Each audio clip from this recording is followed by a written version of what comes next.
Welcome back to Birds of a Feather. This is your Baltimore sports podcast. My name is Nathan Stroud, and today we're going to be talking about some Orioles updates that we've gotten here over the last few weeks. It's been a little bit since I've done an Orioles related episode. Obviously, there's been a lot of stuff going on related to the Ravens with all the coaching hires and getting Jesse Minter and getting Anthony Weaver as the defensive coordinator and getting Declan Doyle as the offensive coordinator. So there's been a lot of Ravens news going on regarding the coaching staff and the start of the offseason for the Ravens. But there hasn't been a lot going on with the Orioles. Hasn't been a lot going on with the Orioles, so today I kind of want to just go over some Orioles updates that we've gotten here over the last few weeks. I don't really remember the last time that I went over Orioles-related things. I'm pretty sure it was for the Shane Baz trade that we did, which was like a few weeks ago, or really like a month ago, really.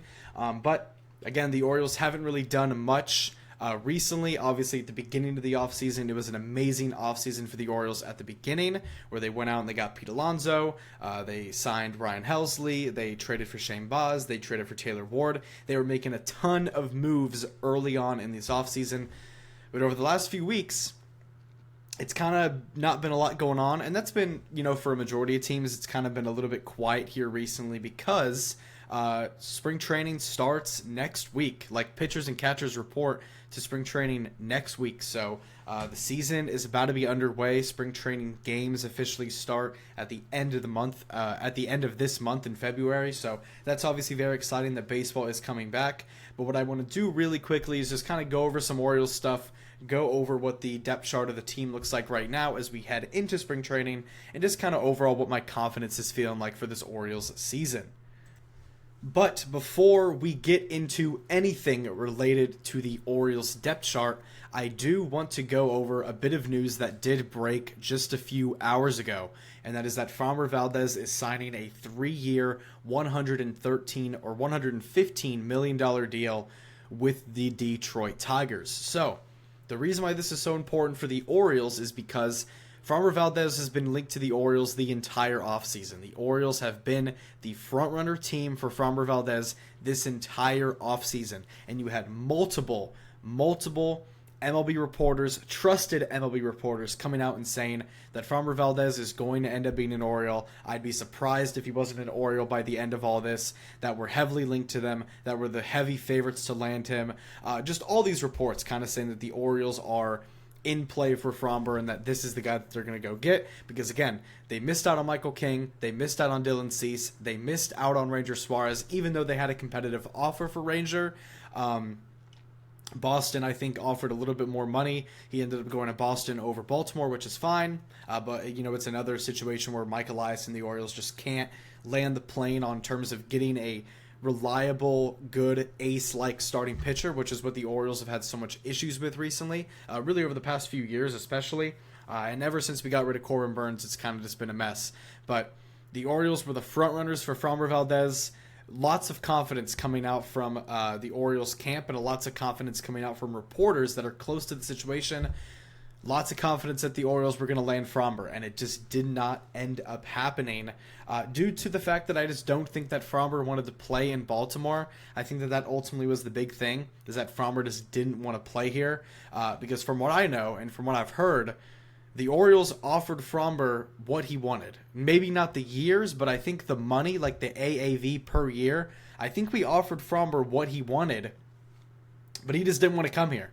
So I think he was weighing out his other options that he was getting from other teams. I know that the Mets were also really interested. The Tigers were also interested. I mean, they ended up signing him. The Pirates were interested. The Padres were interested. The Braves were interested. So there was a lot of teams out there that were interested for Framber, and the Orioles were at the front runners of those lists the whole time. And we were expected to get him. All this stuff coming out that we're going to get Framber, and we didn't end up getting him because in my mind and for a lot of other people, the longer that this Framber thing went on, the less likely it seemed that he was going to come to Baltimore, because at the end of the day, if you don't want to be in Baltimore, I don't want you in Baltimore. You know what I mean? If your heart is not committed to the Orioles, then I just don't want you here, because if your heart's not committed here, then obviously you don't want to be here, which means you're not going to be happy being here, which means you're not going to play well, you're not going to play determined, which means I just don't want you here. So, Framber, it became apparently obvious, especially over the last couple of weeks or so, it became very obvious that he just didn't want to be an Oriole, even though we were still in the mix, and even though there was reports saying that we were still expected to land him. Deep down inside, I just thought that was kind of BS, because I just thought at the end of the day he was going to go somewhere else, because he just didn't want to be here. And that was very abundantly clear, because he is now signed with the Detroit Tigers on a 3-year deal. I think he has an opt-out after the first year. But we'll see what ends up happening. Well, I mean, we already saw what happened. Framber is gone. But I'm also glad that this is over. I'm glad that this whole Framber Valdez saga is over, because it's kind of been in the back of my mind, like, oh, maybe the Orioles are just going to end up getting him. Like, there was always that expectation and always that hope in that, what if scenario, or maybe we'll get him. But again, as time went on, especially over the last couple of weeks, that idea kind of faded away from me. Really at the beginning of January, for those first couple weeks in January, that's when the stove was the hottest for Framber, and that's when all the news was coming out about him related to Baltimore. So at the beginning of January, it was looking really likely that it was going to happen. And then it just never happened. I mean, it just never ended up happening. And obviously he's in Detroit, but that is a name that you can cross off the list of starting pitchers. So the Orioles were projected to land one of the top dogs in the starting pitcher category, and officially the Orioles have landed none of them. The Orioles did not land a single name of the top-tier starting pitchers. And when I say top-tier starting pitchers, I mean Framber Valdez, Ranger Suarez, Michael King, Dylan Cease. Those guys right there. Or a trade for like a Freddie Peralta or a Joe Ryan or someone like that. Or even like a Mackenzie Gore or something like that. The Orioles did not end up getting any top starting pitcher at all. And once again, Mike Elias just did not land the plane. Once again, he just did not get the job done. But at the end of the day, are we really surprised? Like, we've seen this with Mike Elias so many times before, where he just cannot land the plane and signing that starting pitcher that he wants. And what I will say about Mike is some of the moves that he's made this offseason has been great. The Taylor Ward trade has been great. The Pete Alonso signing was obviously incredible. The Ryan Helsley signing I loved. The Shane Baz trade, maybe it was an overpay, but still that move to bring in a starting pitcher. But we have not signed a single starting pitcher. And now that Framber is gone, the clear-cut best starting pitcher available right now on the market is Zach Gallen. So Mike Elias needs to throw all the money at Zach Gallen. Make sure you can secure him, because if we do end up getting Zach Gallen, I'll be happy. If we can get Zach Gallen, I will be happy. I'm not going to be like over the moon ecstatic, but I will be happy with Zach Gallen. Anything other than Zach Gallen will be a disappointment, because then you get into like the Lucas Giolito's and the Justin Verlanders and the Max Scherzers of the world, and that is not the direction that I want the Orioles to go starting pitcher-wise. So it's really Zach Gallen or bust right now when it comes to the starting pitching for the Orioles. And going over here and looking at the depth chart for the Orioles, again, spring training starts next week for pitchers and catchers, because pitchers and catchers report to spring training next week. So this MLB season is coming up fast on us. Again, the season literally starts in like a month or so, and at the end of this month, there's going to be spring training games. So I think February 20th is the first day of spring training for the Orioles. So literally just, a few weeks away until we get to see spring training baseball for the Orioles, until we get to see Orioles baseball in general. But spring training is starting this month. Spring training games are back this month.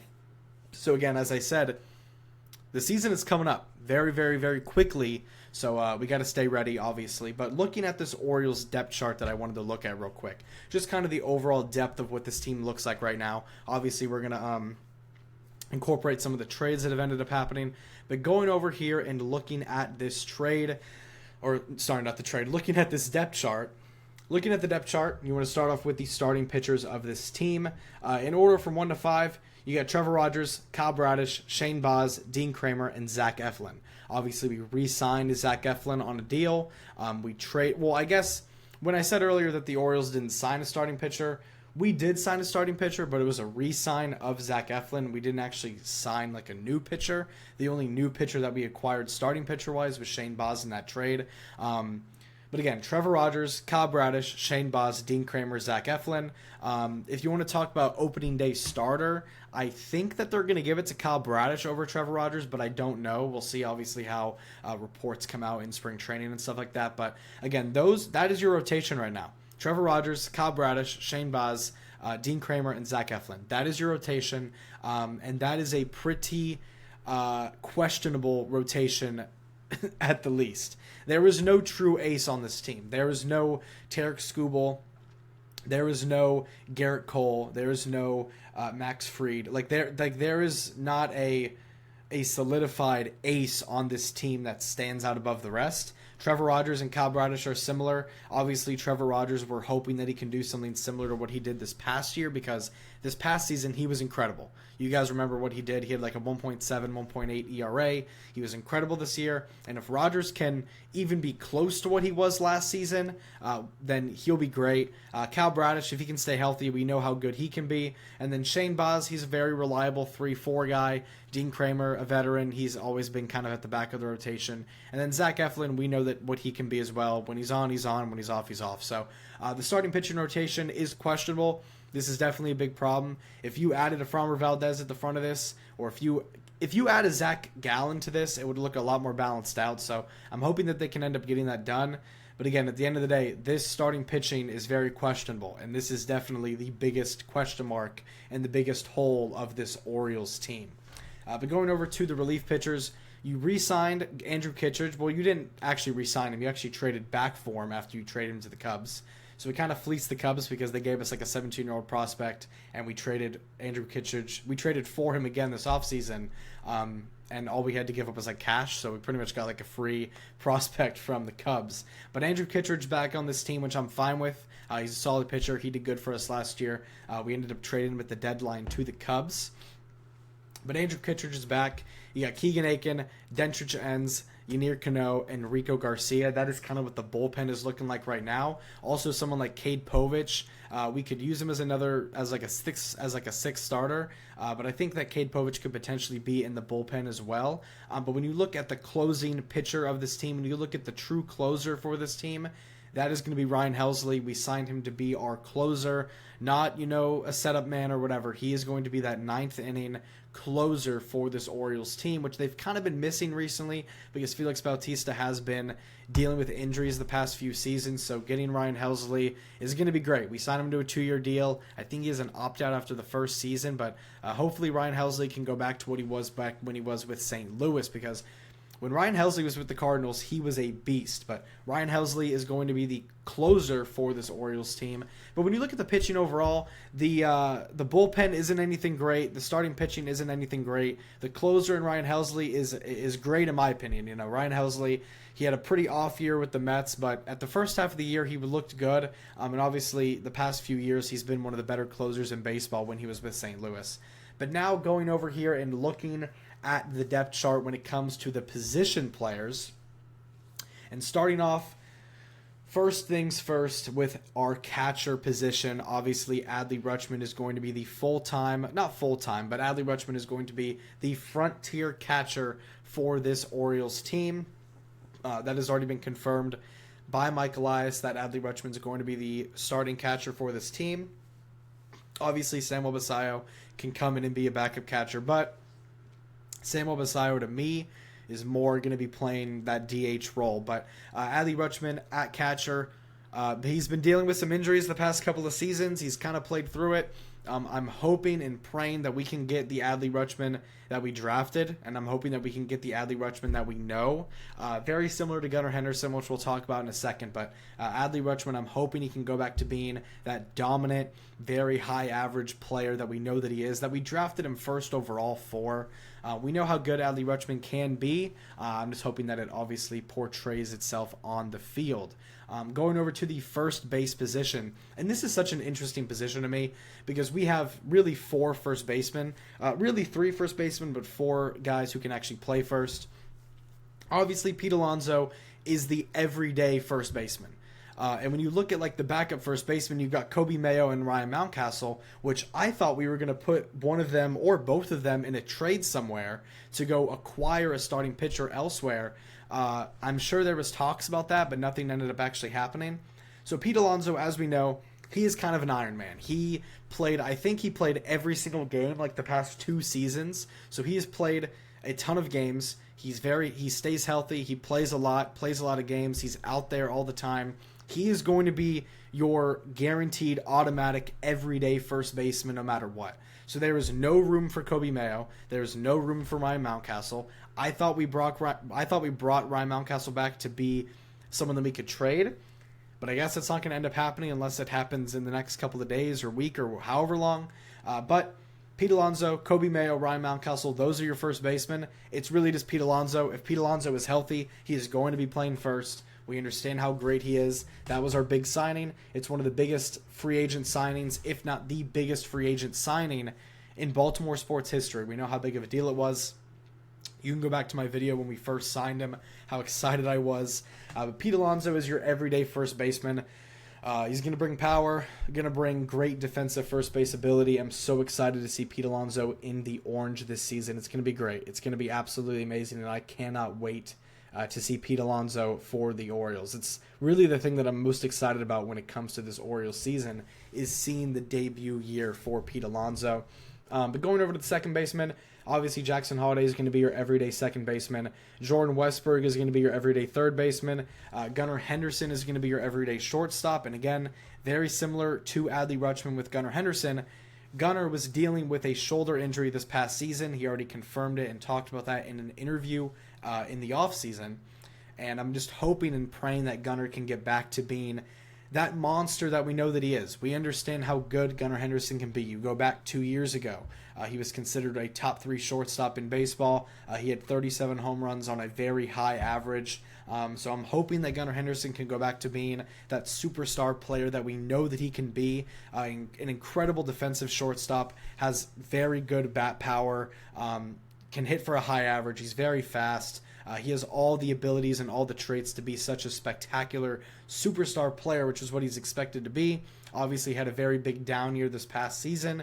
He had his moments here and there, but he was dealing with a shoulder injury, so I'm hoping that Gunnar can go back to being that Gunnar that we know. Going over to the left field position, it's going to be Taylor Ward. Taylor Ward's going to be pretty much your everyday left fielder. We traded for him from the Angels. We know how good he can be. This past year, he had like 36 homers and 101 RBIs. A 30 home run, 100-plus RBI guy is something that this Orioles team needed very badly, and you added that in Pete Alonso and Taylor Ward. So you added two power guys and 2 guys who get a lot of RBIs on this team, which is great. Both of them were top 10 in homers. Both of them were top 10 in RBIs. So very great gets for the Orioles. And for Mike Elias on that end, it was great. So Taylor Ward, I'm hoping he can come in this year and do great things. Obviously, he is on an expiring deal. He is a free agent next season, so I'm hoping that we can get the most out of him this year. Also, you got Dylan Beavers as that kind of backup left fielder. And again, the outfield is going to kind of rotate throughout the year. Colton Cowser, as of right now, is really our main center fielder, and then you got Dylan Beavers as our main right fielder. You also got Tyler O'Neill and Jermaine Jackson, or Jeremiah Jackson, as those like backup fielders. And obviously, as we get through spring training, we're going to learn more about some guys. Maybe some guys will move into the starting lineup or the opening day lineup. Some guys might fall down the chart or whatever. Again, spring training and kind of monitoring how people play and seeing who's going to get opportunities or not is going to be a really big thing that we're going to kind of go over and just keep our eyes on. And then obviously Sam Obasayo is going to be the designated DH of this team. He can play catcher, he can play first, but since those 2 roles are already filled, he is going to be that DH. And I'm hoping that in his official rookie year, same thing with Dylan Beavers, that both of them are going to go out there and play great. But thank you guys so much for tuning into and listening to this episode of Birds of a Feather. Again, if you like this podcast, make sure to subscribe on YouTube, follow up on Spotify, make sure to click the link in the description to follow the Twitter and X, and make sure to follow the Instagram as well. I post all the time over on Twitter, so make sure to give that a follow. Post all these, post news, post just questions for, the Ravens and Orioles community, so make sure to give those a follow. Again, I appreciate you guys so much. I'll see you guys in the next one. You have a great rest of y'all's day. Go O's, go Ravens, and I'll see y'all later. Peace out.